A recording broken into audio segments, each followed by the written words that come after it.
Today we're going to learn about the main parts of a plant. The four main parts of the plant I've labeled for you already are the flower, the stem, the leaves, and the roots. And all of them have important jobs that help the plant grow, help the plant survive, and help the plant live. I'm going to go into a little bit of detail about what each of the different parts do. First, we have the roots. Now, the roots are located underground, and their main job is to absorb nutrients and moisture from the soil to bring it up into the plant. They also anchor the plant into the soil so that it can stay in the ground where it is and it won't be affected by weather or other things. In some plants, the roots also help to store food.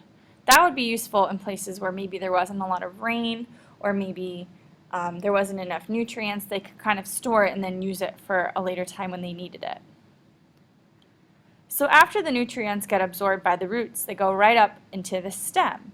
Now, the stem of the plant also will store water and food, and it can be used for a later date.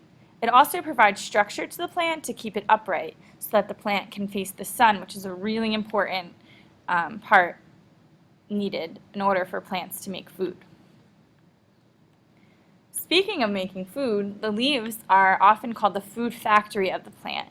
Now, if you remember, we talked about how plants are producers. They produce or make their own food. Now, that's different from us. As people, we're consumers. We need to go out and get our food so we can eat it. But plants, they can't go up and get their food, so they are called producers. They produce their own food. And that happens in the leaves. They have tiny holes that take in water and then let out oxygen after photosynthesis takes place. Leaves are also useful to help identify the type of plant or classify.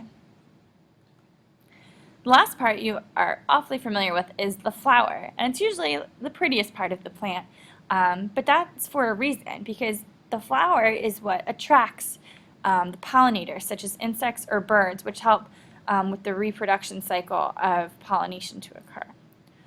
So using this PowerPoint, I hope that you now learned the different parts of the plant.